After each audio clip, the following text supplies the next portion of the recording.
when we talk about debt free, okay, what is this? The first thing is I want to discuss is ownership and stewardship. Now, what do we mean by ownership and stewardship? What do you mean by that? As a word suggests, ownership, of course, everybody knows it's all about owning something and claiming an entitlement to it. That's ownership, all right? But what's stewardship? The difference between ownership and stewardship is where you take possession of a certain thing, but you don't own it technically. It's just a temporarily ownership, if I put it in a layman's language. If I need to explain it in a simple language, what if, suppose when you work in an office, the company provides you with a laptop, okay? Now, technically the laptop belongs to you.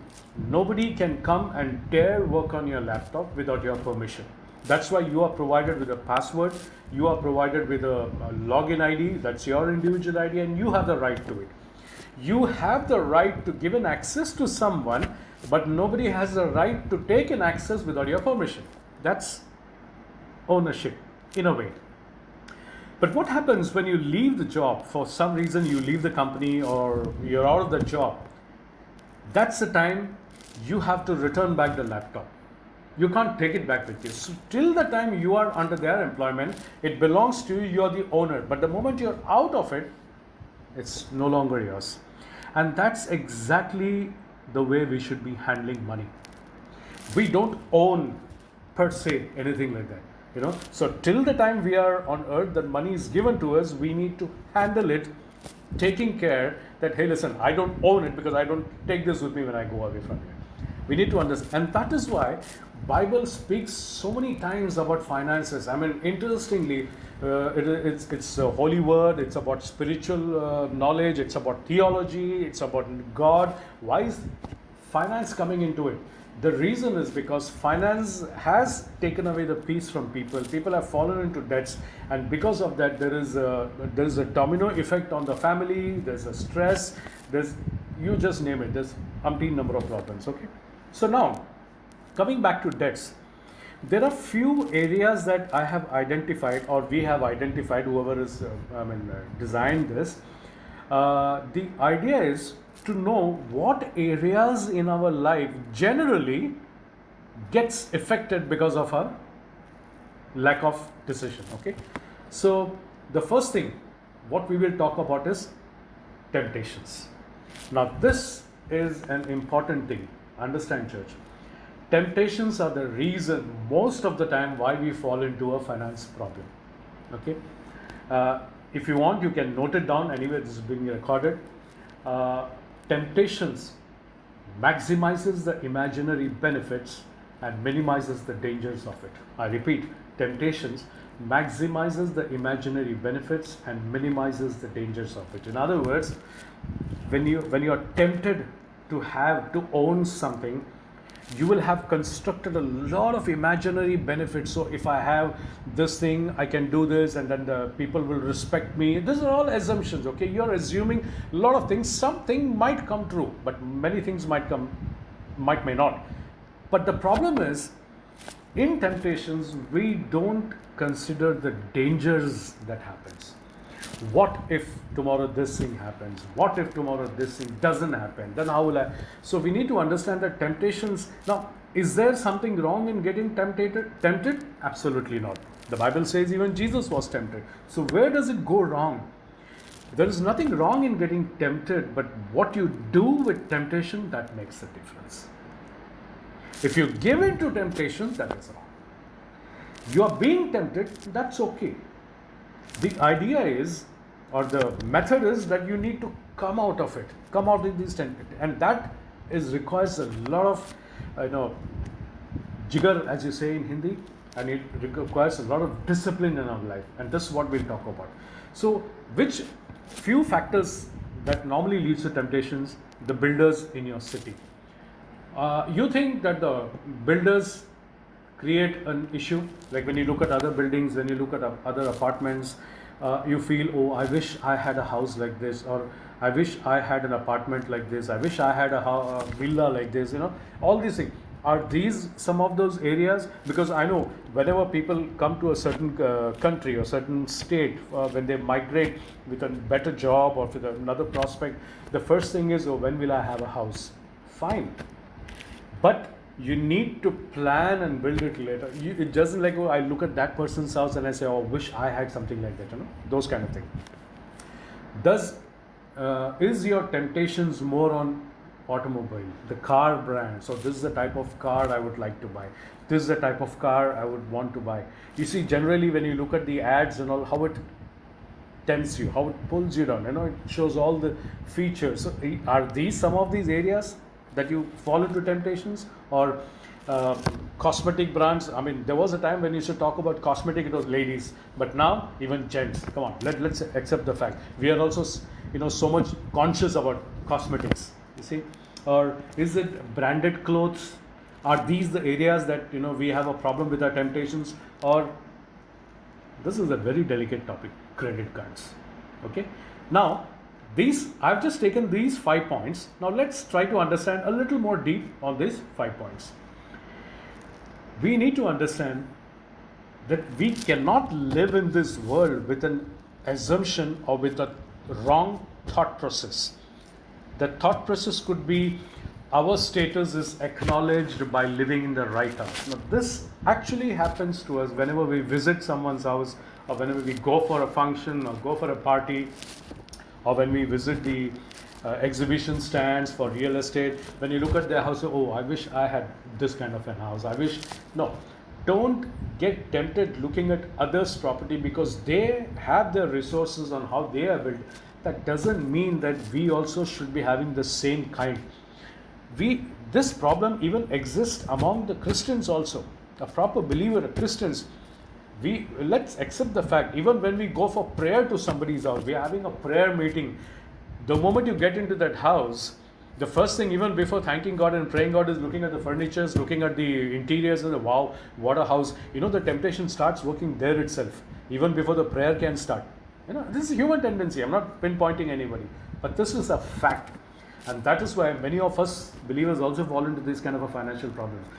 It's not that our status this is a wrong thought process, dear friends.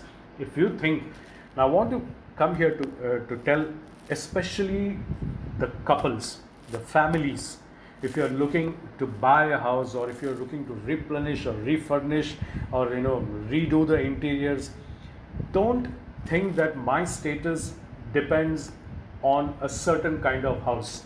No, because your status doesn't depend upon those kind of, your status depend upon what kind of a godly personality you have. That is what important it is for us in life.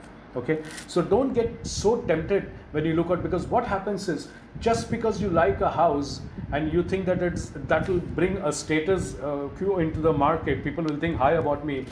There are people who have increased their EMIs to such an extent that they later on find it hard to maintain the EMIs. Now, I want to tell you something here. In a business continuity planning, BCP planning, as you say, BCP, or risk development, we should always calculate a risk. And what would be the risk is that, normally we calculate when we want to buy an apartment. Okay, we calculate, if I take a loan of so and so amount and my EMI works to so and so amount, so if it goes for 20 years, I think that's what Indians have, the citizens over here. We NRIs have 10 years. So if it is 20 years, then I'll pay an EMI of so many months, and then in so many years I'll be clear. Everything is calculated. But you know what? We fail to calculate one thing, and I've seen this when we are sitting with so many people discussing financing. I've seen a major mistake that people do is, generally people don't calculate, what if I lose my job tomorrow? And trust me, this pandemic has proved it right. All those people who thought that life is going to be goody-goody, this coronavirus has brought the reality into our life. Such unprecedented situation has created ripples in families. And we see that. I mean, I have done many sessions to many people. Those who have applied it, they have benefited it. Those who haven't, but still nothing is too late, because since you're already experiencing a pandemic here, you never know what kind of an unprecedented situation might happen again in the near future. So it's essential for us that we need to be very careful on our expenses, on what we look at and on what we focus at. Okay. For example, if somebody, I knew someone who wanted to buy a plot of land just because his friends and his relatives have. So he bought a plot of land in Kerala. And then he's been paying the EMI. And unfortunately, this I'm talking about during the recession time, many years back. Unfortunately, the company had a problem, and the company said, okay, tomorrow we are going to slash your salary. And he's like, oh my salary is being slashed. So the option he had was that he could look out for a new job. But you know what? He couldn't take that risk, because he said, Martin, I'm paying an EMI for a plot of land which I'm not even using. You see? So he's got tied, he's got bonded for nothing at all. Just because of that responsibility, he's not able to look out for a new job or change for a new job. Why? Because now he's paying for an EMI. So buy something that you need. Don't be so materialistic living. And what is materialistic living? Materialistic living is to want something that you don't need, end up buying without having in money to please those people whom you don't like. Isn't that what materialistic living is all about? Okay, so be cautious. Be cautious when you're investing, when you want to buy a house or an apartment. Just think, what would be my budget? Now, if it is like this, if you calculate your job, suppose if I lose my job today, and I'm able to pay the EMI for the next 6 months at least, then it is worth investing, because you are calculating in the right manner. But suppose you consider this, if I lose my job tomorrow and I can maximum pay an EMI for 2 months, not more than that, then my advice would be, please don't get into the business of investing, because if you don't have a backup plan, you might fall into a serious problem. Calculate this. If I'm able to if I'm able to pay EMI for 6 months without job, that means I have kept my finance secure. I don't mind investing in it. But again, there are many criteria to be calculated, not the only thing, your family requirements. And that is why in a financial situation, married people, families, couples, I want to tell you one thing, husband and wife, please discuss with each other in any finance transaction. Don't let it be that the husband takes a decision, wife is not aware, or he takes a decision and then the wife comes to know, or the wife takes a decision, husband is not aware. No. Listen, when we are married, we together are one with God. Okay, it's not that you're a different person or she's a different person. So please, because I handle so many cases, I have seen when I sit with families, when I sit with couples with finance things, and I said, okay, निकाल लो भैया अपना details निकाल लो, सारा चिट्टा निकलता है, और बंदा जब कहता है कि this is my finance problem, I owe this much to my friend, I owe this much, and suddenly the wife looks at him and said, when did this happen? When did you borrow money from your friend? You see this? So that time it becomes a surprise factor. So it's essential that husband and wife, please talk to each other when it comes to finance. Don't keep any secrets. It has to be decided with each other. Okay? So this is just the house thing I meant. Now, sometimes we have a thought process that my status is depending, or my fulfillment depends on owning the right vehicle. What is the right vehicle? I mean, if you need a car, okay, I'm saying if you need, I'm not saying if you want. Now here, I always teach 2 mantras to handle finance, and please, dimag mein rakh lo isko. That is, number 1 mantra or number 1 rule I follow is, please learn to differentiate between need and wants. And this is applicable in every area, not only finances, it can be applicable into your relationship, in your work areas, in your health.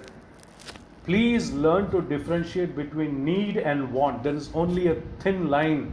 You need to know, if you don't need it, don't buy it. Just because something is in sale doesn't mean you need it. Okay? Or just because some discount is given doesn't mean you need it. So we need to be cautious on that fact. Okay? Now, sometimes you buy a car, you want a car, you buy a car, and then generally what happens when you're seeing the car ads, how it goes. there is less spoken about the engine and more spoken about the interiors. What kind of a speaker, what kind of a music system, what kind of features. Bhai, engine ka bhi to batao. But it's like this, because it's happened to me also. When I went to buy my first car here, I went and asked the salesperson, भैया इसमें music system कौन सा है, speaker कितना है, आगे 2 speaker है, पीछे भी 2 स्पीकर है. And the salesman asked me, sir आप म्यूजिक सिस्टम लेने आए क्या गाड़ी लेने आए आप? He asked me this and I was like, okay, all right, okay, you nailed it. Because what happens is we think in different forms. If you need a car and if you think a second-hand car will do, please, there is no harm in investing a second-hand car. I mean, you calculate the other parameters also, how many kilometers it does and maintenance, everything. But what I'm saying is, don't refrain from buying a second-hand vehicle just because you are thinking what people will think. Don't do that. It's your finances, it is your hard-earned money. Let not others dictate what you should have. And again, I'm telling you, if this is, I keep on reiterating, couples or families, if you're going through any financial problems, please seek help. Go and connect to your local pastor or go and connect to the right person and seek advice, because we are not expert in every subject. We are all expert but in one subject. Always in one subject we might be ignorant. We need to take advice from people. You need to ask. That's what we do in our colleges, in our schools, isn't it? We study the book and we ask, listen to the teacher, we speak to the ex-students, we take the resources and then we sit for the exams. So it is essential. Now here I want to tell you something, which I don't know if I mentioned this before, but I want to tell you this. If I ask a question, do you think God is so concerned about you being happy? I don't think so.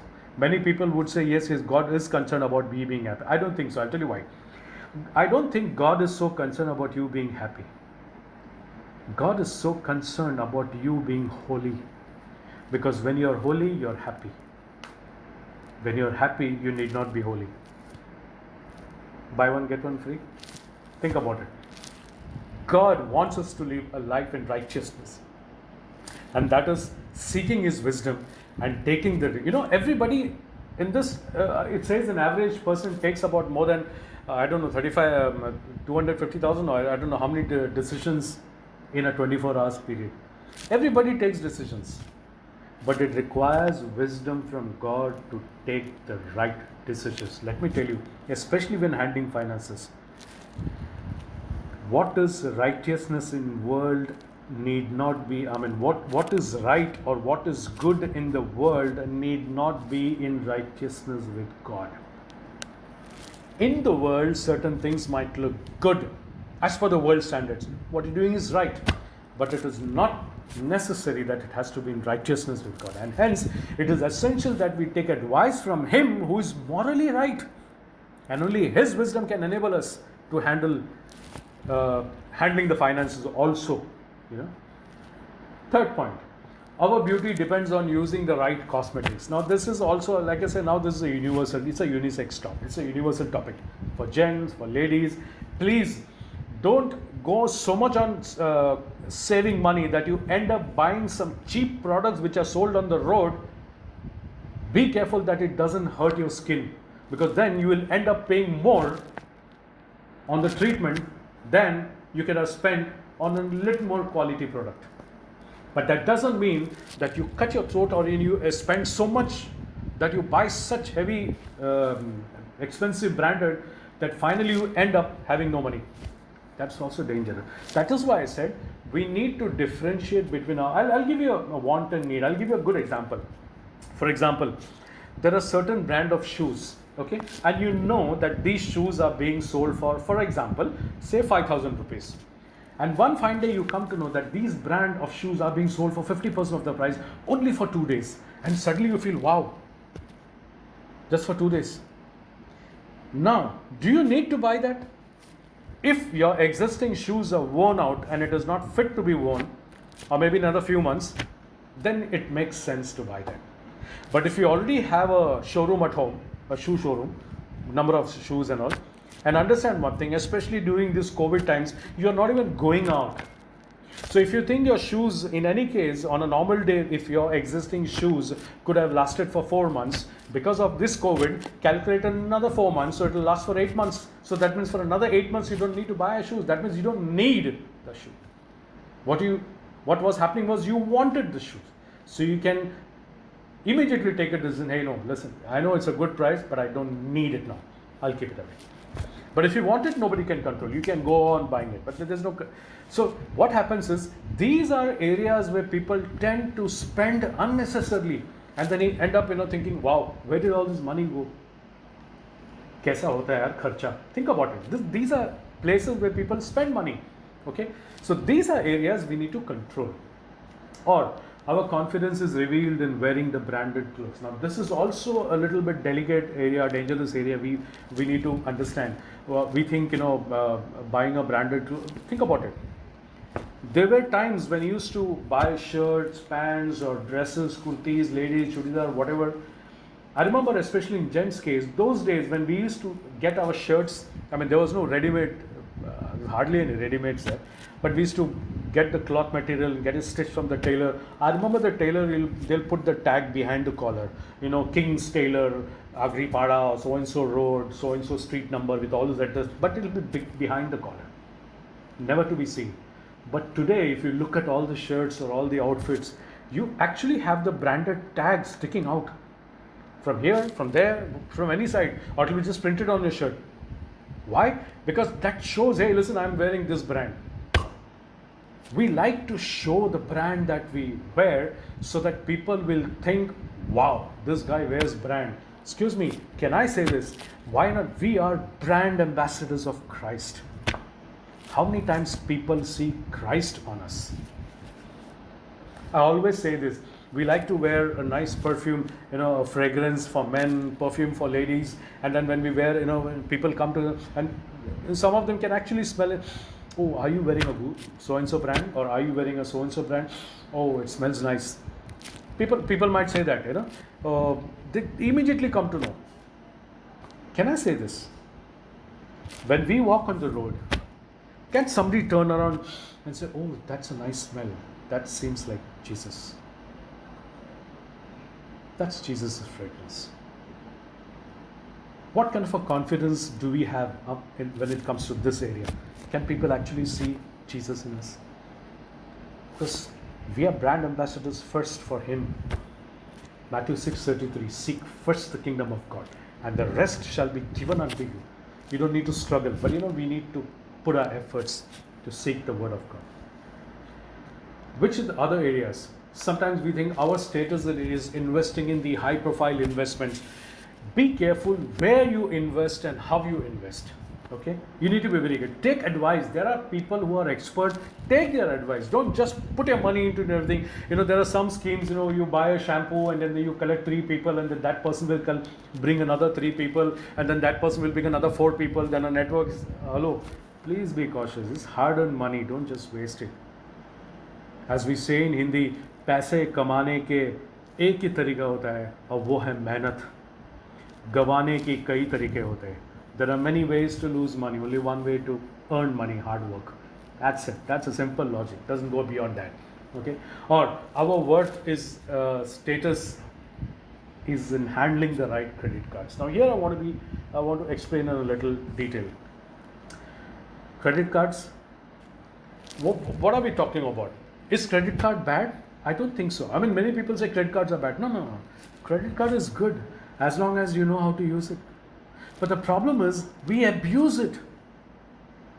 You end up buying something which you never needed, and you swipe the card and you keep on paying the EMIs unnecessary. What for? To please whom?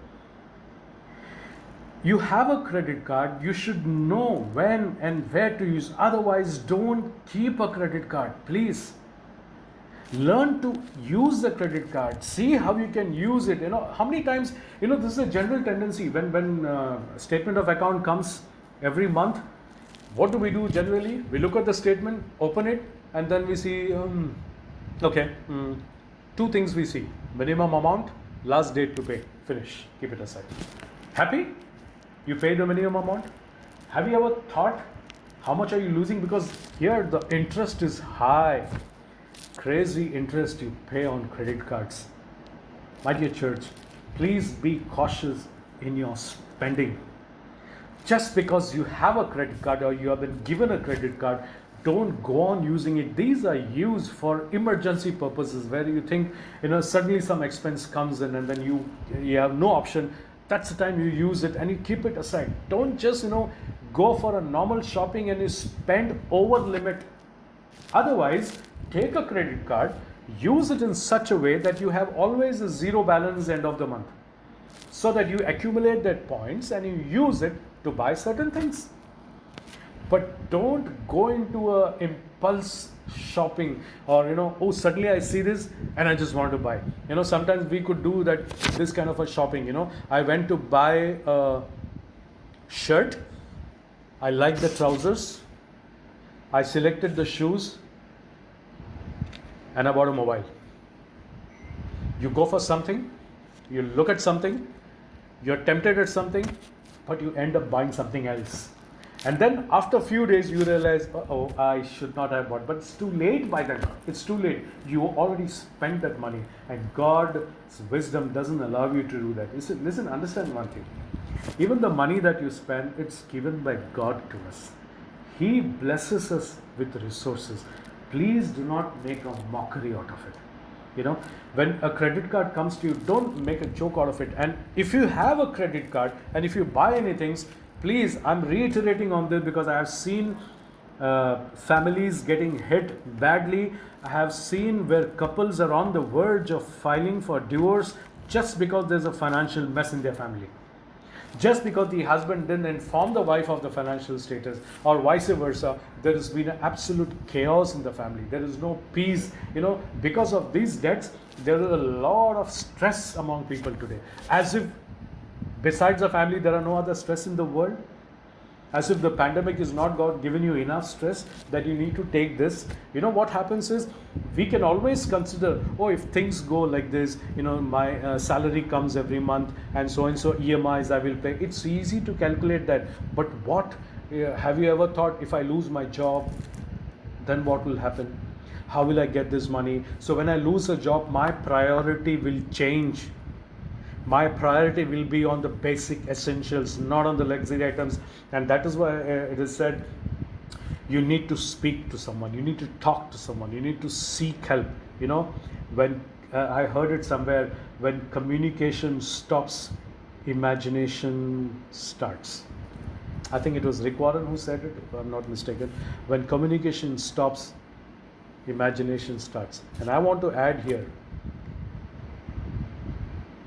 when luxuries, or in other words, when your wants become needs, luxuries become necessity. We have a God who takes care of our needs and who will bless us at the right time. Let's not do any shortcut means to make money. Okay. Next I come to is work attitude. Your skill and your ability to work honestly. It's very essential when we are in a work area.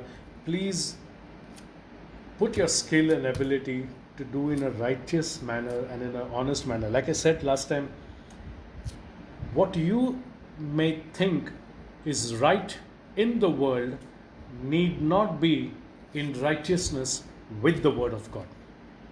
In the world, many things might look as, okay, that's something right he did, that's something nice he did. But as per God, that will not be a right thing. Because God's approach is different. It's not limited to man's mind. Okay? So we need to understand, and how we do that is when we seek the Word of God. When you dwell in the Word of God, wisdom will teach you. His wisdom will teach us how to work skill. Why I'm saying this? I have seen cases where people have put their existing job into a risk factor. Why?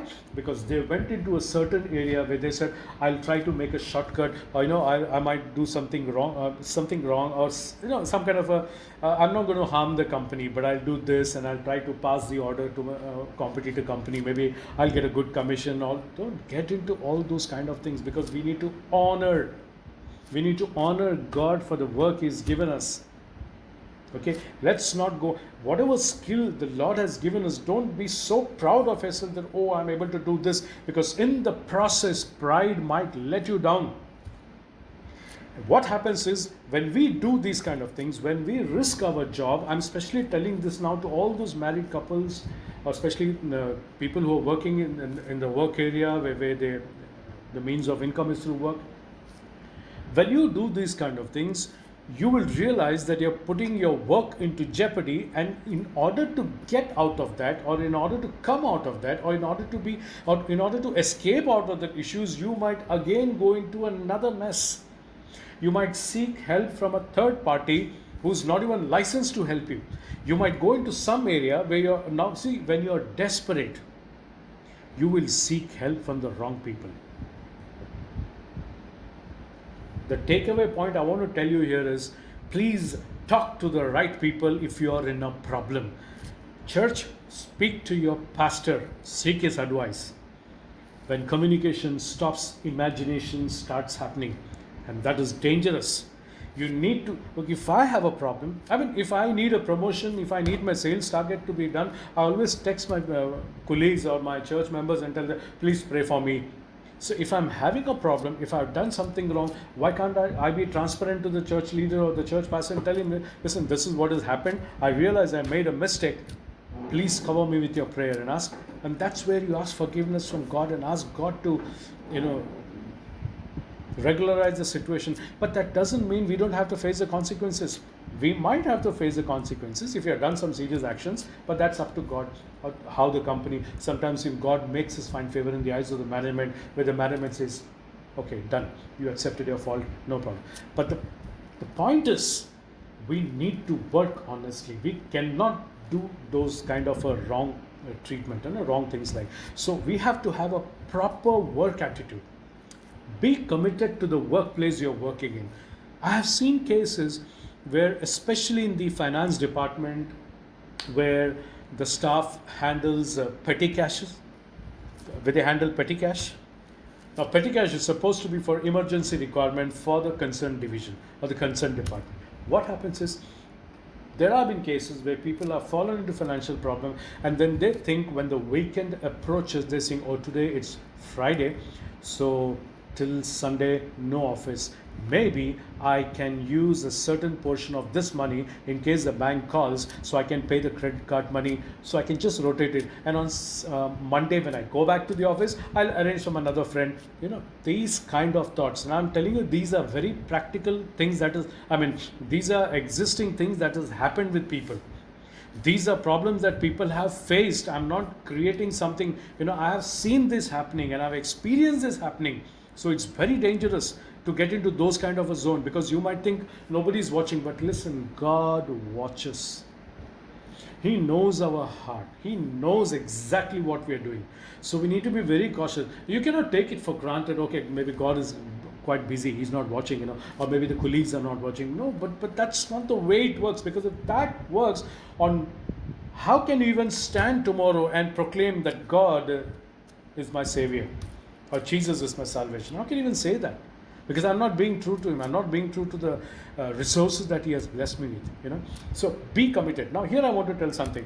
I'm going a little bit off this topic, but I want to mention here. We all remember about the rich man's parable, the young rich fool, or the rich man's parable. When Jesus is walking and then he walks behind and says, what should I do to enter the kingdom of heaven?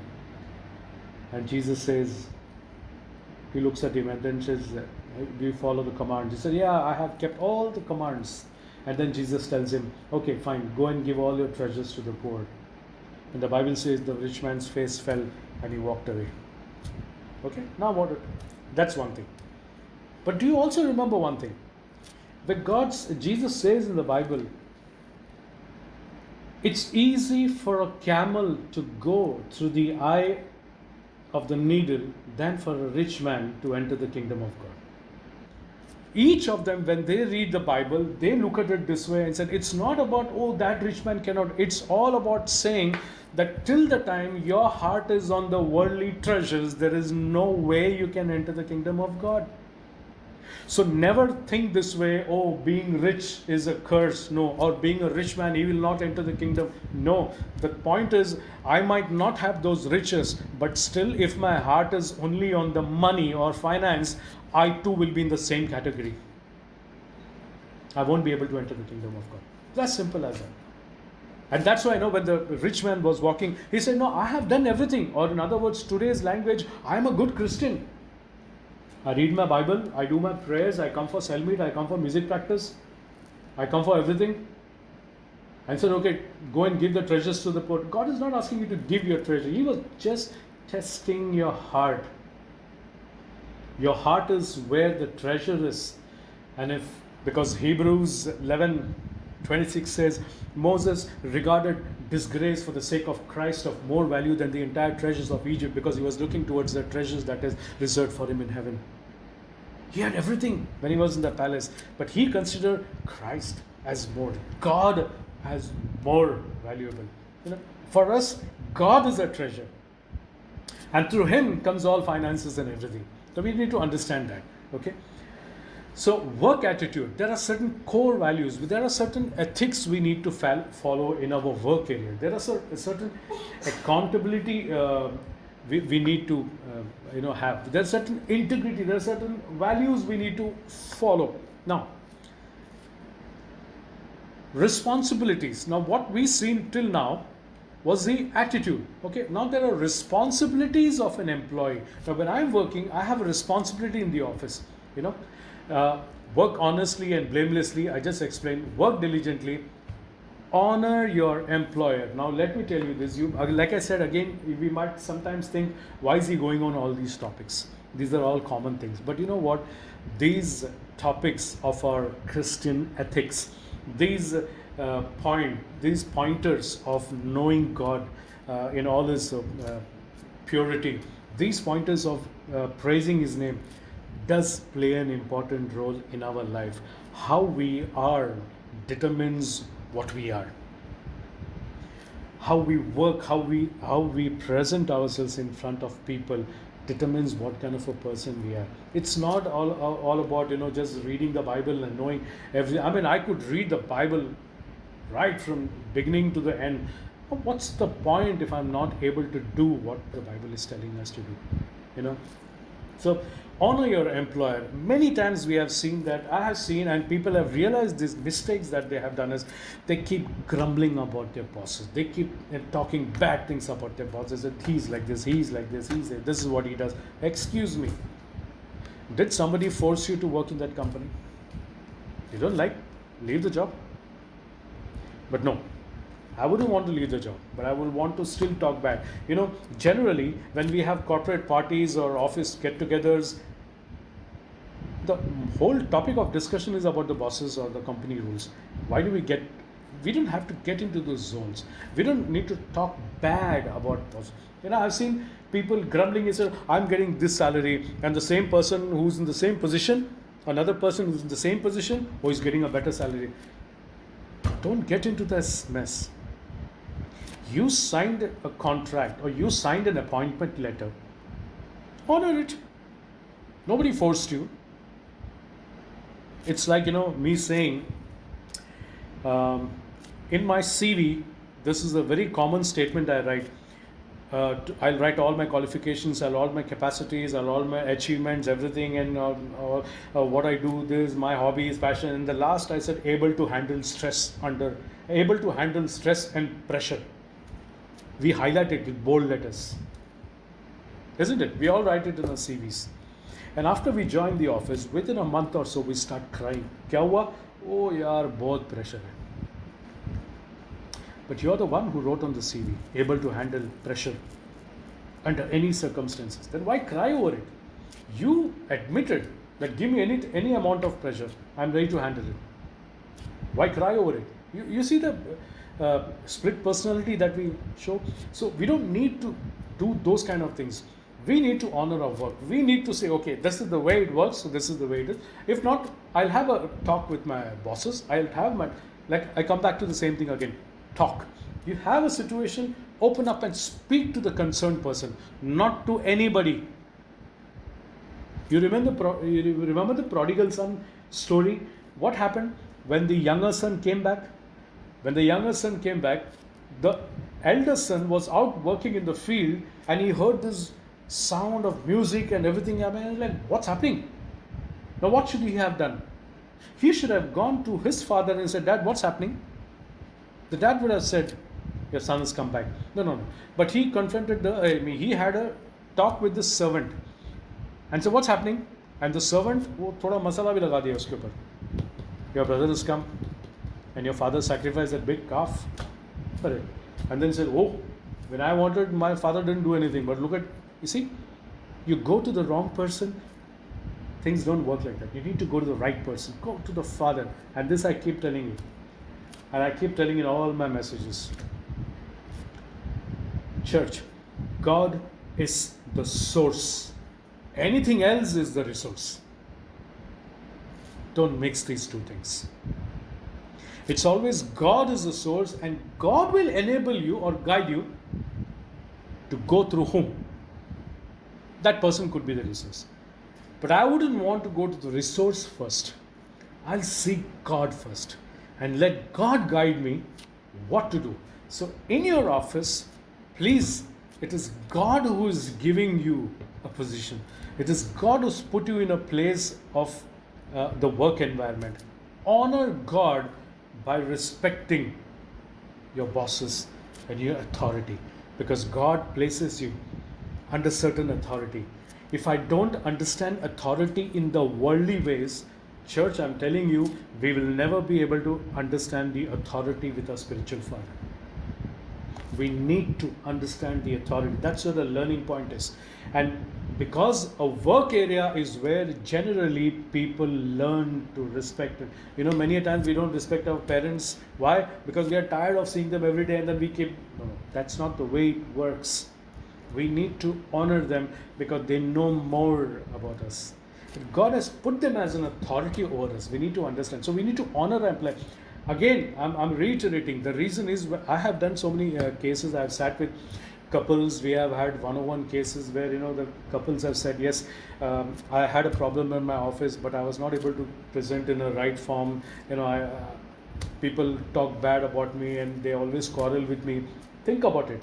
How have you placed yourself in front of them? What do people think actually about you? Do they think that you're a good guy or a good Christian, or do they, let me tell you this, do they think that you are a Christian, or do they differentiate you between a good Christian or a bad Christian? I remember one gentleman who asked me, he's a very senior guy, a very senior journalist, a reputed journalist with the best of the, what do you call it? The best newspapers he's worked with. Okay, he's very elderly, and he asked me one thing, Martin. He said, Martin, are you a Christian or are you a Christ follower? And I was stumped when he asked me that. That made me have an introspection into myself. You know, I can call myself Christian but not Christ follower because I don't follow the values. That's what the Bible says, not only be the hearers of the word, but be doers of the word. Because when you do the word of God, when you do what he tells you, then you become the Christ followers.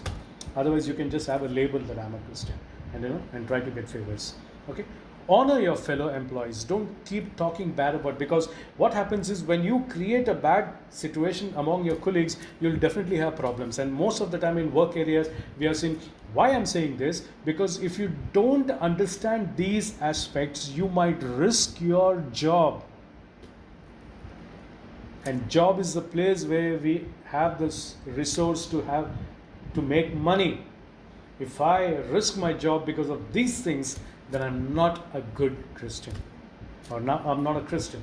Okay, so debt's a major cause of stress today. This stress is affecting every area of our life, be it physical, be it mental, be it emotional, and as if there is no enough stress in the world today that you want to add the financial stress also. Think about it. Okay, Matthew 6:24 said, no one can serve two masters. Either he will hate the one and love the other, or he will be devoted to the one and despise the other. You cannot serve both God and money.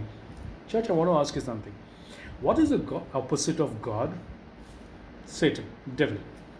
So why is it that Jesus is saying he cannot serve two masters, that is God and money. Is money Satan? Is money bad? No. Because in the world, if we need to live, we need money.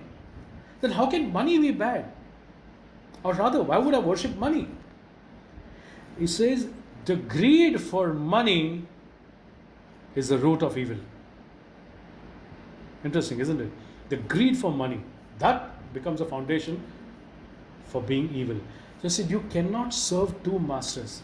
It's either God, because what happens is generally we are so focused on our money that finances take priority over God. Now this is a bitter truth, and that is the reason why in many churches many people refrain from giving their tithes to God. Why? Because it's difficult for the money to come out of them. Not realizing that even if you have to tithe, that tithing portion is also given by God. We need to understand that.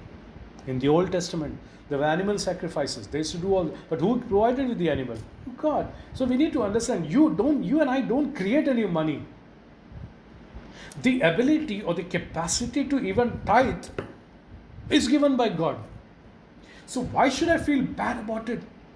And thank God he's telling only 10%. And 100% of ours. If it was vice versa, I don't want to even think about it. Matthew 23:23 says, Jesus says, woe to those who tithe in mints, spices, and olives, and then practice justice, mercy, and faith. It would have been better for them to have practiced the latter without neglecting the former. He says, he doesn't say they should not have tithed. He says it would have been better that they keep practicing the justice, mercy, and faith, but without neglecting that. So you could sometimes, it's very easy to tithe when you have good salary, but it's very difficult to tithe when you're going through problems. And this is my personal experience. I have gone through finance problem because of my own mess, but I learned one thing. And even I was a new Christian then, and I was not sure, but I had a talk with my wife, and she said, I think we need to give to the Lord what belongs to the Lord. We were going through a financial problem. We had problem in even buying the daily necessities, but she said no. We need to give God what belongs to God, and we kept tithing. And even I myself had asked a question: why should I even do this? But if it is God's command, then I obey it. As simple as that. And He blesses you. I'll come to you later on that. But you need to honor God, because we need to understand even that action that we're supposed to do is again blessed by God. Okay, so no one can serve two masters. We need to have only one master. We cannot focus so much. In fact, many of us Christians say that no, I'm not an idol worship. Hello, if you do an introspection, if you check with yourself, you come to know we are a wonderful idol worship. I'm using this word as an oxymoron. I'm a wonderful idol worshipper. It's not that I actually worship the idol. I might be worshipping food because food might be taking the priority. I might be worshipping a certain relationship because relationship must be taking a priority. I might be worshipping work because work is taking priority over God. You know what? Stubbornness is also idol worship, because you obey your opinion or you worship your opinion.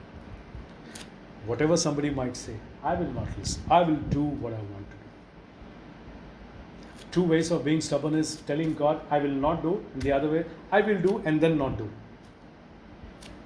So in a softer way, in a subtle way, or in a strong way, either which way, you can be challenging God when you are not ready to obey the commands. So I cannot, bring anything as a priority over God. I cannot do that.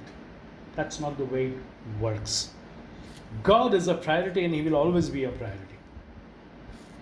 Everything else is secondary. Okay? We cannot, and this is the problem. Many a times finance, we are so focused on finance that we only see finance everywhere and God is nowhere seen. So when we have problem, we come to God. When we have problem, we pray to God.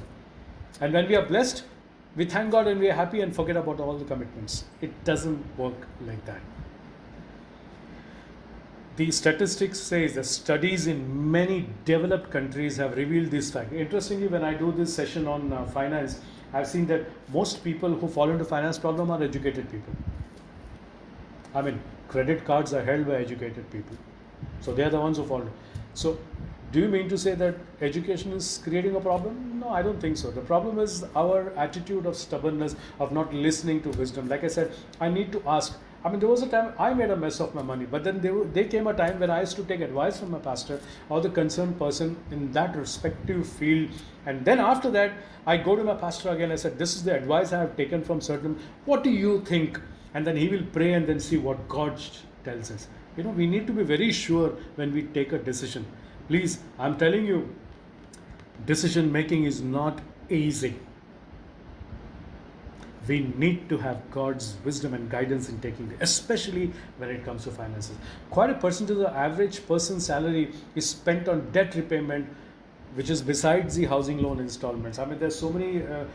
Show me how many people in this world are like, I don't have anything to pay, no debts, nothing. It's not there. But there are people who have a certain backup, who are ready that tomorrow something happens, they're still safe. Otherwise, just to impress few people put on an artificial lifestyle and make a mess of their finance. And we have seen these problems happening even in churches with Christians who have made a mess of their financial life just to impress people. Just that I want to have these things because of which I don't need, and then I don't take God's advice and I make a total mess. There are credit cards, personal loans, borrowing money from here and there. There are so many cases that come up. And it's not good. It's not good. Knowingly, we should not fall into these kind of situations. An alarming percent of divorces are due to financial tensions at home. I have had couples who have been just married for 6 months and they want to file for a divorce. Why?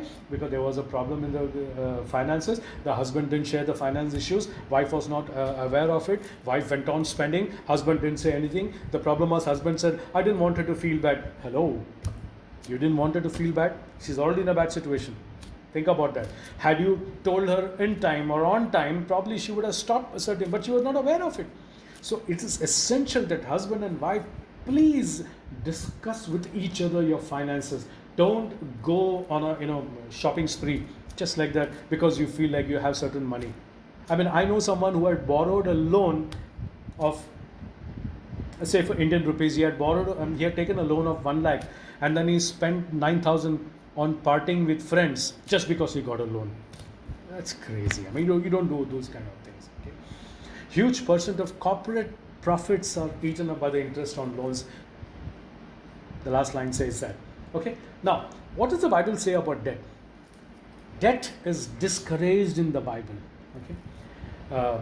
By the way, we will go into a third session because I just went on a bit detailed. So we'll go on a third session on Wednesday. Debt is discouraged in the Bible. Now, Bible is very clear. It tells people, don't get, because what happens when you go into debts, you become like a slave. Just imagine, if you borrow a certain amount of money from someone, what happens? If that person is of not a good character, he'll talk nonsense, he'll use certain words which you don't like, but you have to listen to it. You become a slave to him, actually. You remember the incident that I told you? He invested in a property somewhere in India, and then he just bought it because he wanted to show people that even I have a property. And then what happened? He had a problem with the job, and now he couldn't leave the job. Why? Because he has to pay an EMI. So what happened? Because of his wrong decisions, he's put himself in a problem. He's bound himself with a situation. Now he doesn't know what to do. Oh, that's dangerous. Okay, so don't get into that, please. Debt was a curse for disobedience. If you read the Old Testament, Deuteronomy 28 chapter, the whole of 28 chapter, you'll see how God punished those people. Sometimes because of our wrong actions, we have to face consequences. We might ask forgiveness from God. God will forgive. वो सब ठीक है. But the consequences that has to be paid has to be paid. In the process, if you hurt someone, you have to take care of that situation. So we should never feel bad if I've done something wrong. Be ready to. Some people are sorry because they are caught. You should be sorry for what you did, not because you're caught. Because if you're not caught, you'll never be sorry. Okay. So we need to walk in His righteousness. We need to have a Christ-like personality in us. Debt free living. Now this is, sometimes this word looks very attractive, but that's the way it should be. We need to have a life of debt free. I mean, where there are no debts, full clarity में चल रहे हैं हम लोग. But that's not possible, I know, because everybody has that situation happens in life. Not everybody can be debt free. You want to buy a house, you want to buy a car.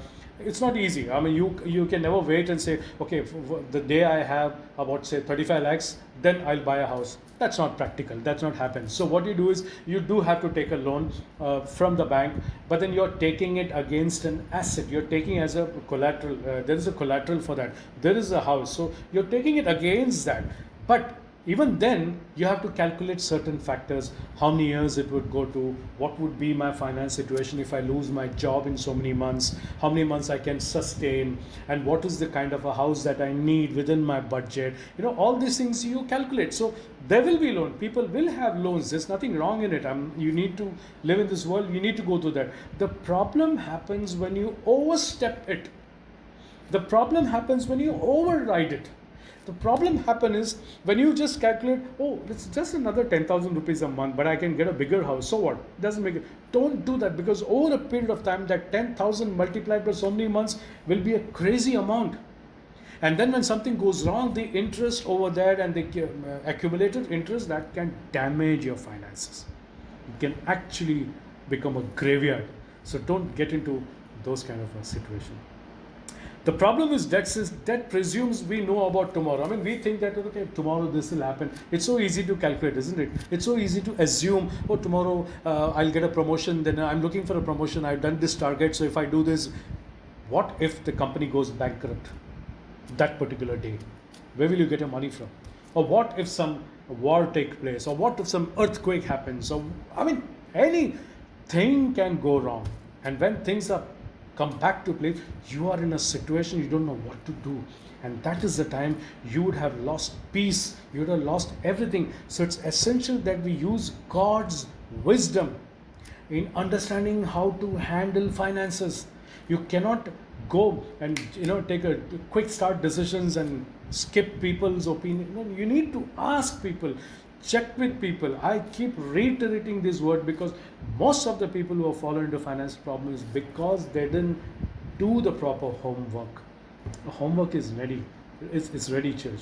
And failure to repay debt is a trait of the wicked, and that's exactly what Satan wants us to do. Yeah.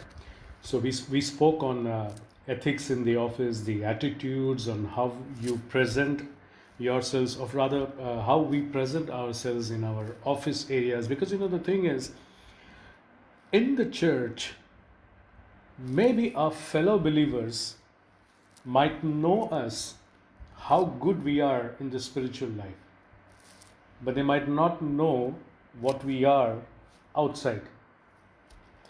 But the people among whom we work in the office, they might know how we are outside, but they might never know what kind of a spiritual life we have. So either which case, they will know only one side of ours. But with God, He sees both the sides. So we can't fool God. So we need to be very careful on how we present ourselves. So that is the reason this is also essential for us to know. If He has blessed us with the resource of getting an income through work, then it is essential that I present myself as a true Christian even in the work area. So we discussed on those topics.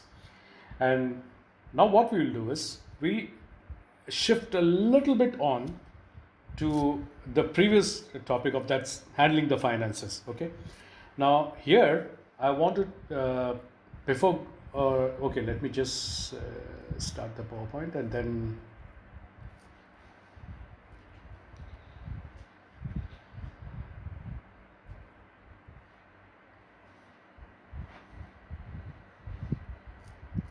all right, there you go.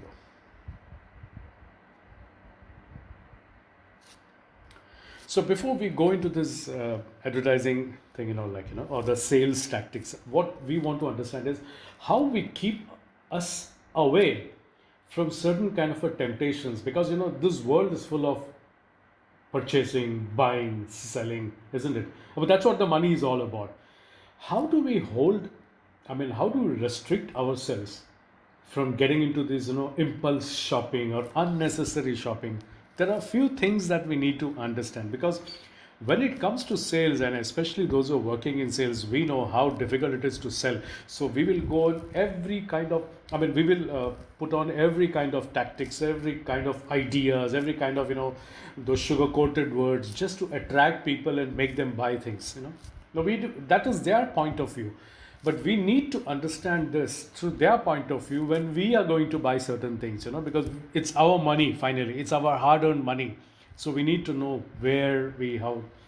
So the first thing is, when we go, especially now with the shopping mall culture, which about 30, 35 years back, we didn't have those kind of a culture. So we just go to the shop, take a list. This is my monthly list. I buy, I mean, new shirt pant or new outfits or new dresses was only for birthdays, Christmas. That's it. Besides that, there was no other, occasions. But now it's whenever you feel like, you go, you buy. Or even if you don't feel like, you might just go to the mall for just like that to watch a movie, and you will just get into that area of the clothes section, and then you find some temptations, and then you buy it, and then you come home, and then you wonder, why did I even buy? Or, so there is no occasions needed now to buy things. Or in other words, simply put, you don't need occasions to spend money. And that is why we need to be very careful.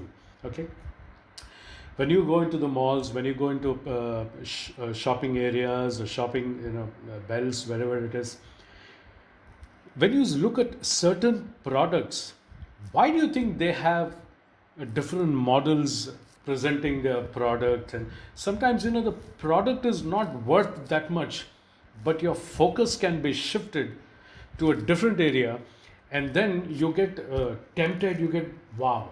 So, your actual thought process on the product will be lost, just because your focus is diverted to something much more presentable. So the idea of knowing that product, it's like, okay, that person is having it, so I should also have it. Maybe it looks great on me. You come into a lot of, like I said before, temptations minimizes the danger and maximizes the imaginary benefits. Okay, so we need to be careful when we go into a shopping mall or shops, what you're planning to buy, whether you need it. I always stress this. Please make this mantra into your life. Learn to differentiate between need and want. It is very essential, and this is where you decide. Okay, sometimes when you go to buy certain things, you will bypass the certain fundamentals of it. You will not know whether buying that product will actually fulfill the purpose for which it is, whether it is useful for you, whether you're really going to use it, or you just, I mean, I know I have seen situations, I mean, I myself was a victim of this. I used to buy certain things just to put it in my showcase, so that when 4 people come in, they would, wow, where did you get this from? And then, after that 4 people, another 10 people, another 2, I mean, there will come a time when all your visitors, your regular visitors, would have already seen it. Then what? Well, you still have it. Now the visitors will never ask. So what do you do now? I think I'll probably sell it off now. Now you want to sell it off. You won't get the same profit. You want to sell it off. So, sometimes we buy things just to fill our houses, just to show. I mean, I have a house, for example, of a 30 feet length hall. I said, I don't have enough furnitures. If I'm a family of 3, if I have the basic furnitures that I need, then that's it. Just because I have a hall big enough doesn't mean that I have to fill it with furnitures. You understand what I mean? Let me just give an example here. Suppose you want to buy a chair. Okay, you need a chair at home, and now the chair is costing 500 rupees. Example. Now, when I go to buy this chair, I see a banner over there. For 20,000 rupees, you get a living room furniture. A 3+2+1 couch, a center table, a wardrobe, and 4 chairs. And then you calculate, wow, that's a good deal. Of course, it is a good deal. But listen, If you don't need the remaining furnitures, then even a rupee spent above 500 is excess. Now, if you need a chair, just a chair, then even 1 rupee discount is a profit for you. This is where you decide. Okay, so I don't need, just because there are just because there is a sale doesn't mean you need. I want to put it this way, because when you go into a mall, sometimes the slogans or the mottos or the lines over there can actually distract you. Have you seen sometimes when you go to a hypermarket or a market, certain products you will say they will write over there, per customer 1 piece, or per customer 2 piece. You know what happens? You may not need that item, but the moment you look at it, you're like, wow, man, there's a good demand and there's a shortage. I better take it, because it's only 2 pieces they're giving per person. They're not going more than that. So you'll buy that without even thinking whether you need it or not. So what happens is there is a sense of urgency created by you when it was not needed. If you need, yes, buy it and keep it. It will be helpful. I'm trying to say, if you don't, because just remember this. There was those days, maybe back in 30 years back and all, a family of 5 people or a 6 people or even a 7 people could manage with a 165-liter refrigerator. Today, a family of 3 cannot manage even with a 500-liter refrigerator. Why? Why is this happening? Because the approach towards the products increases. You have multiple products lined now. It's not that you ask them to give, you go and select. There is a bundle offer now. Now the milk will come in a jar of, or a bottle of 2 liters or 2.5 liters. And then you will find an offer. You buy a 2.5 liter milk, you get a 1 liter yogurt free. So yogurt, you know what happens? These are huge things and they need huge spaces. So what happens? You say, no, I need a bigger refrigerator now because of this container. Back those days, the guy used to come in the morning, you just buy the fresh 1 liter milk from him and that's it for your day. But the system has changed, the world running method has changed, economy has changed, lifestyle has changed. So we need to move with that, okay? But that doesn't mean that you compromise on your shopping style. I mean, that doesn't mean that you keep on procuring things that you need. Why I'm telling this? Because we have seen cases where families have ended up buying so many things unnecessarily and just making a stock in their house that it just takes away the space, but that thing doesn't solve any purpose. I have a 40-inch TV, but I need another 30-inch TV for my bedroom. If you can afford, do that, no problem. I'm not saying don't do that. But if there is no need, if you can manage with one TV, so be it. So be it. Don't put it. You know why? What happens is when situations like these pandemics come, when situations like a natural disaster comes where you're restricted to certain things, that's when you will realize, I wish I had minimum things in my house. I wish I had minimum EMIs going every month. And that's when you'll realize the value of it. Okay, so what happens? Certain sales tactics will create a doubt. Oh, will I need this? And if I need this, I can influence certain people, or I need this kind of a car so that when my office clients come and I'm supposed to pick them up from the airport, they might feel, wow, man, what a car he's got. Don't assume things, Assumption is the mother of all mess ups. Okay, so let's not assume things.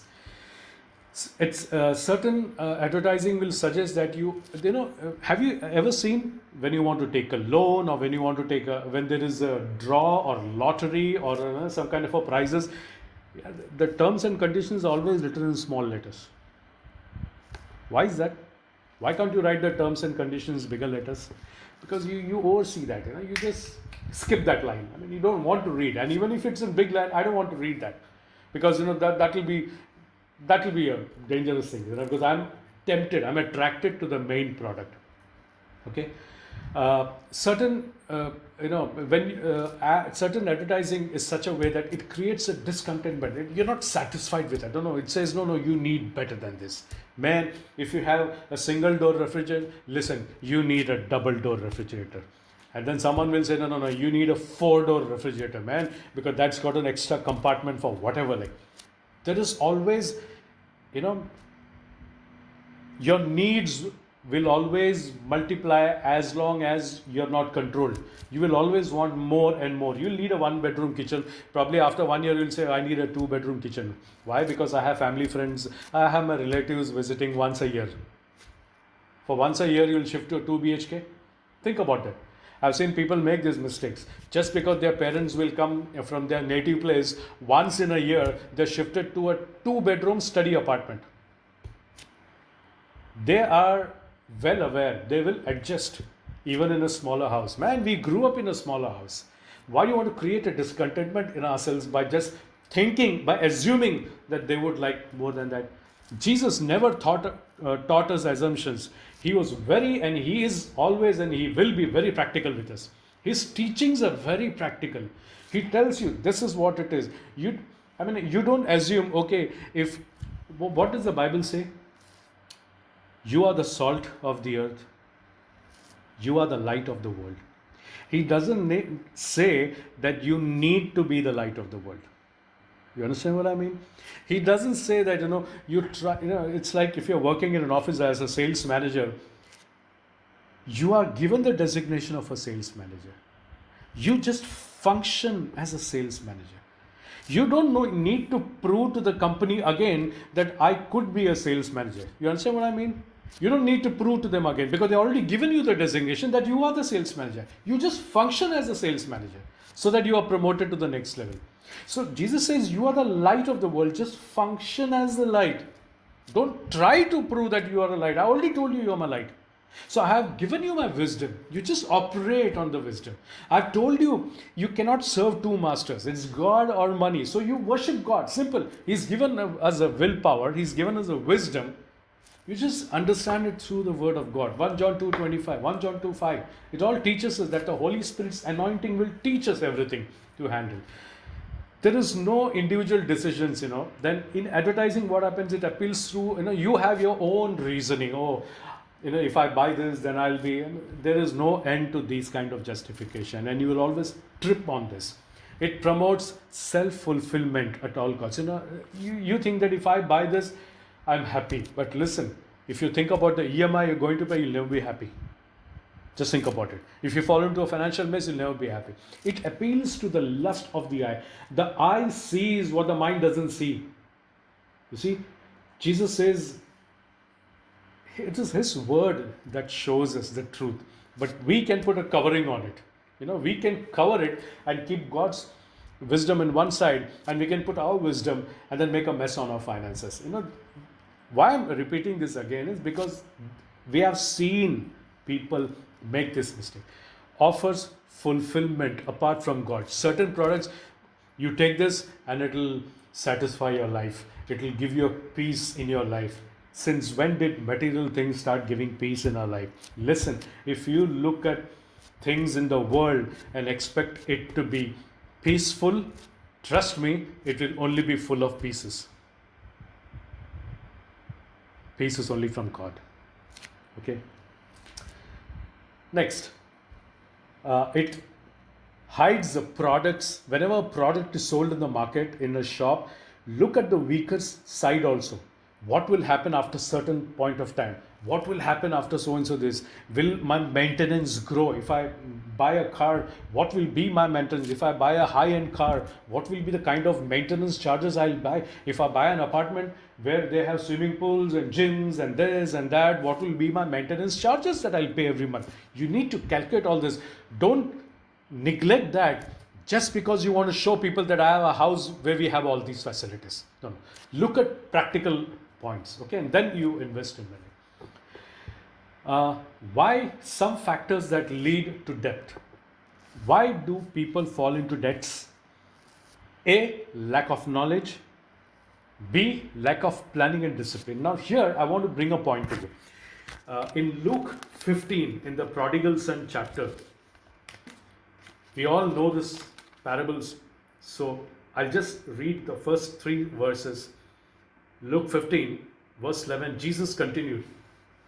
There was a man who had two sons. The younger one said to his father, Father, give me my share of the estate. So he divided his property between them. Not long after that, the younger son got together all he had, set off for a distant country, and there he squandered his wealth in wild living. After he had spent everything, there was a severe famine in that whole country, and he began to be in need. Now look at that. We need to understand, if you look at this prodigal chapter, there is a certain sequence that God has maintained. It says he did what he did. Okay, he wanted to share, so he took everything and went. But what does the Bible say? He went there, he squandered all his wealth. In other words, whatever money he had, he wasted, he used it. What is the meaning of prodigal? A waster, one who wastes. He wasted everything that he had. And then the famine happened. Now my question is, church, if the famine had happened before he wasted his money, would he be in a problem? No. Because famine happened, he will be very cautious with his money. But when God wants to teach you, he will teach us in his sequence, not the way we want.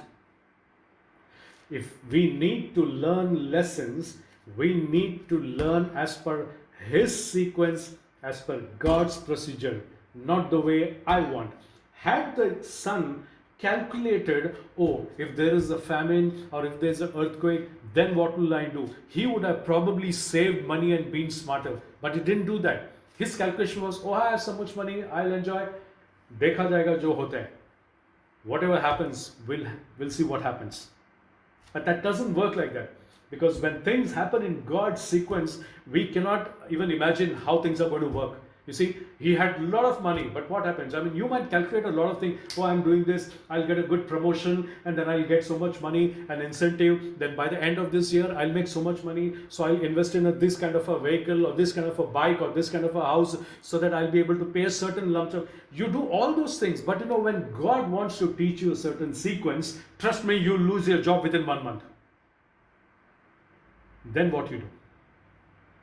So it is required that you do your planning and discipline as per God's wisdom.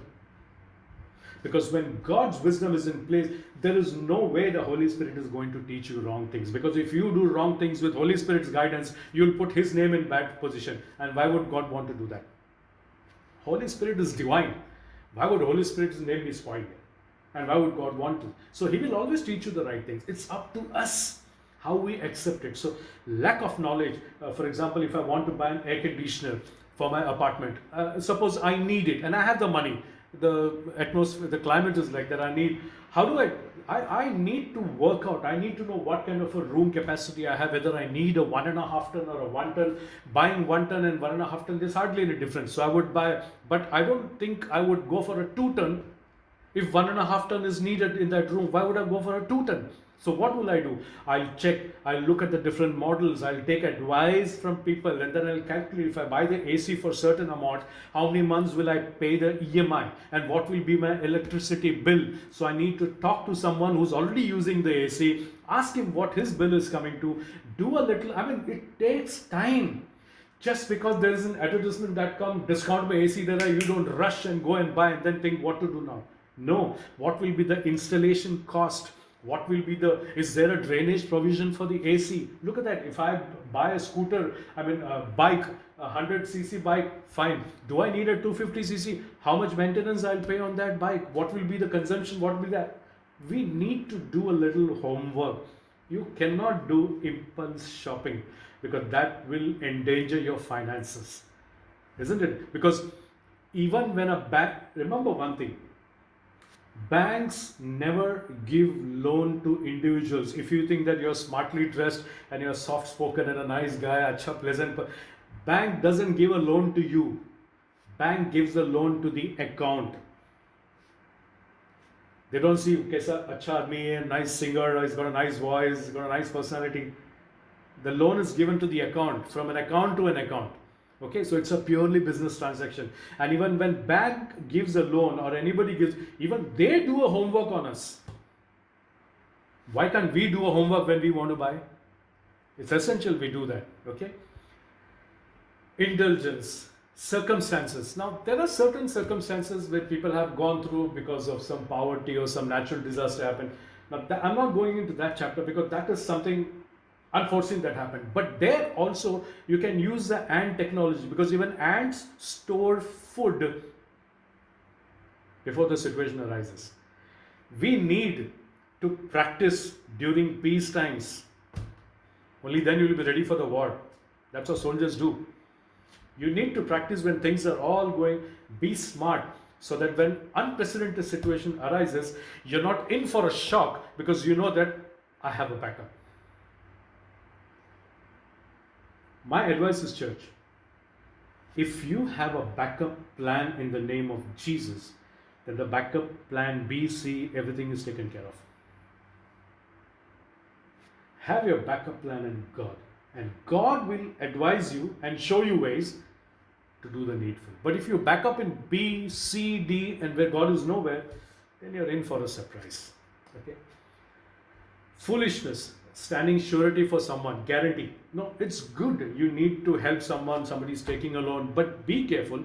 If something happens to that person, or that person absconds, would you be in a position to repay the entire amount? If not, it's better to say no and tell him or her, I can help you, but this is the capacity of money I can help, because I can take a backup of that if something goes wrong. There's no harm in being nice and honest, because it's better to be clear and transparent right in the beginning. That is why I said, learn to say no at the right time also. I cannot do this. I understand your problem, but I can do this much because this is my capacity. But if you can withstand the entire capacity, fine, it's up to you. What I'm trying to say is, you cannot be preaching outside and doing a lot of evangelizing and witnessing and not able to handle your own family. It doesn't work like that. Okay, you need to follow the protocol. That's the way things work out. Superficial life, like I said before, to please somebody. This is the kind of lifestyle, this is the kind of house I have, this, and what will people do? I mean, I know people. There are some people who would like to have even 8 to 10 watches. Oh, yaar, एक घड़ी एक ही time दिखाएगा यार. But ठीक if they can afford, it's their lifestyle. But if you cannot afford, don't copy them. If I cannot afford that, I don't need to imitate someone. I should be okay with what I have. No problem with that. No problem with that. Because nowadays, I don't think even you need a watch. I mean, everything is in the mobile. There was a time when it was, some politician had said it beautifully. He said, there was a time the roti, kapda, makan, aaj roti, kapda, makan, mobile ho gaye. The 4 things now. So, you can't live.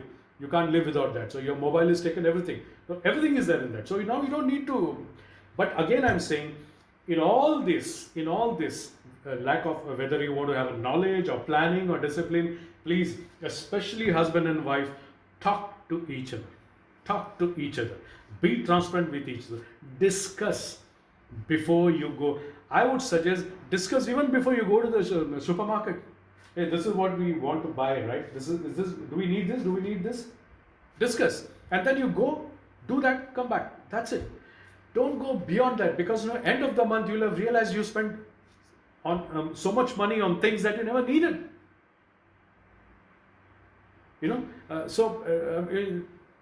You need to understand that managing finances works in a combined manner.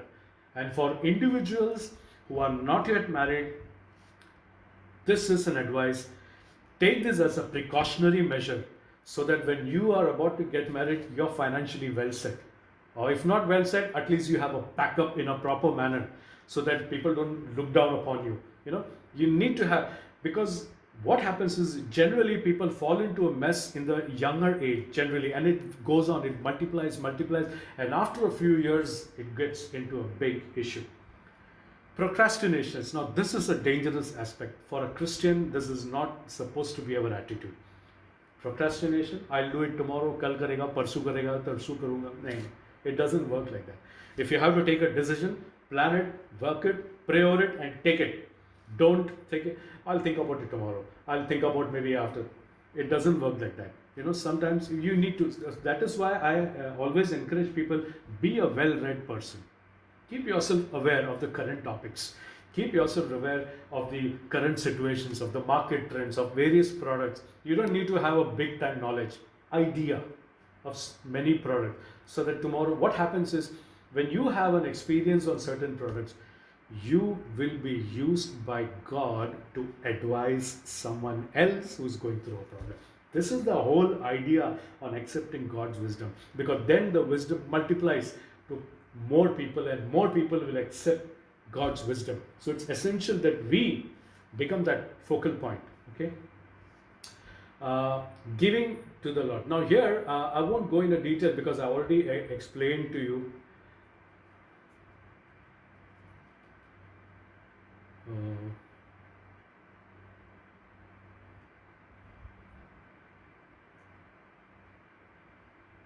There's some issue in the PowerPoint. Okay. So if you read 2 Corinthians, for some reason this PowerPoint did not play. It was playing till yesterday. Just a second. Yeah, okay. Okay. This is some issue. Okay. I want to tell you, when it comes to tithe, church, don't stay away from it, because that's a command from the Lord. When He says give it, we give the first fruits to Him because we are acknowledging and thanking Him for the job that He has provided us, or for the means of resources that it's not that God is going to survive on the 10% that we give. Even if you give 100%, there's nothing for God, because the entire universe, the whole world is His. He made. It's not that He needs that money. It's the heart that is looking. And again, don't do a tithing to Lord just because hoping that you're doing a barter system. If I give tithe, He should bless me. No. You give it because God's command, and you're worshipping Him by that, giving that this belongs to you. A tithe is where the moment you get your income, remove that 10% out. Now, I'm not saying only 10%. If you give more than 10%, it's up to you. God is not so particular about it. But when He gives a command, it's better that you follow it, because there is no point in disobeying it. It's His word. You give it to Him with an open heart and a cheerful heart, because when when you have a good salary and when everything is going good, tithing is not a big deal. It's easy. Normally, the tithing problem happens when the salary increases. Think about it. The amount increases. यार वो तो बड़ा problem हो रहा है. Don't do that. Give it willingly, because the Bible says if you do it willingly, God honors the work of your hands, and your barns will be full. So don't give it with the intention that He will bless you. Give it because He deserves it. He has made us what we are. It's because of His grace. Otherwise, I'm not worthy enough. Honor Him, worship Him, and that is important. Giving with the whole heart is important, because that's where you might be having a good financial background. You might be a good person in wisdom and handling finances, but if you can't honor God, then everything is gone for a waste. Let me tell you this: if you cannot worship God in the righteous manner, in spirit and truth, then all this teaching on finances is a waste. God is always one. He will be the priority. Okay, so unfortunately something gone with this wrong. So with this slide, okay. Now I'm coming to the last slide. If there are people who are into finances problem, my advice is make it a priority to get out of it. Keep everything aside, because you cannot do a lot of planning if you're in debts. Make it a priority to get. Now, here I'm telling you something. In the community, you might know some people who are into financial mess, but because of some reason, they're not able to open up. If you can sense that, reach out to them. Reach out to them, be a help over there, because that's what God tells us to be there for your brothers and sisters. Okay, like I always say, helping someone is not a big deal, but helping someone without them asking is a big deal. Because that's when they said, how did you know? I mean, how did you understand? But that's what God puts in our heart, and God will reveal it to you. If you have a heart of helping, God will reveal those people in front of you. They'll show you, okay, hey, listen, reach out to this person. It's on the conversations you will come to know. Okay, so make it a top priority. If someone is there and you feel that person really needs the help, sit with that person.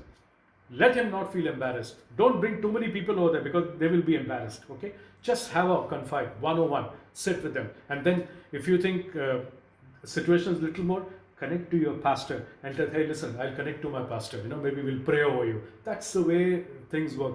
There has to be a confidence booster in them, because otherwise people, when they're in financial problem, they tend to get depressed, and when depression takes over, they can take any wrong decisions. We don't want that to see in people's lives.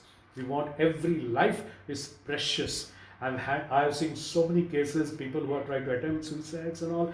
It's crazy. I mean, they think in the worst manner when finance problems takes over, because there's nothing else they can think over. And that is the time they need the peace and wisdom of God to regularize things. So make it a priority. Prepare. Now this is for everyone, okay? Whether you are in a financial mess or not. Prepare a budget, man. Prepare a budget monthly. Make a sheet and prepare a sheet. Okay, this is what, what happens when you maintain a lifestyle, when you maintain a pattern of budgeting. After a few months, you will realize you don't need to budget. You will automatically get into that pattern. Initially, yes, you need to work out a certain method. Okay, this is where we will spend, this is where we will not spend, this is. But after a few months of that same pattern, by default, you'll be cautious in your money because you've got into that pattern. But you have to start somewhere. And I'm telling you, just because I have a balance, I have seen people who have got a good bank balance and they thought that things would be fine. And one fine day, overnight, everything went for a toss. So it doesn't take much time for your life to change the other way around. Okay? Prepare and follow a budget. Make a list of all the assets you know. Now, assets, you understand what I mean. Now, just because I have a car doesn't mean the car is an asset if the EMI is still on. People always think, oh, car, I have an asset. I have a land, it's an asset. Hello, you're still paying an EMI. How can it be an asset? Okay. Make a list of all the debts you know. Now, here is what I want to tell is, if at all there is someone among you all, I'm just hypothetically speaking, if at all there is someone who is into a financial mess, who needs to sit, you take an initiative to sit with your pastor 101, open out and be transparent. Don't hide your debts, because then even they will not be able to help you out. I've seen a couple sitting, he said, what is your tally? Okay, he said, this is it. I owe to the bank so much, my credit card is so much. And then he says, certain amount I take it with my father-in-law. And the wife is like, oh, when did this happen? And then I taken some from my friend. And then my cousin. And wife is like, why did you take all this? You see, the problem just increased over there because she was not aware what was happening with the finances. And that's why I'm saying you need to discuss with each other. So when you discuss, when you sit, okay, listen, I have a problem, because when you go to a doctor, if you have a health issue, you don't hide things. You tell him the symptoms, right? This is what I'm having, this is what I faced yesterday, because only then the doctors can also treat you accordingly. Same is the case with finance problems. If you have an issue, please sit and open up and be transparent that this is where I need, this is my total, because if what you owe is more than what you earn, then you're definitely into a problem. There's nothing wrong in it, except the fact then you work out slowly, okay, where you need to reduce, okay. Establish a repayment scheme. If you have credit cards, that should be the first thing to go out of a list. Work out a system for the credit cards. If possible, talk to the bank. Hey, listen, I want to close this card. What will be the final amount? Let's work out, and then they will sit with you. They'll tell you that this is what you owe to the bank, and then you work out a repayment scheme so that you can clear the credit cards. That's the way you work out. You don't just do haphazardly. Take advisors, talk to the right people.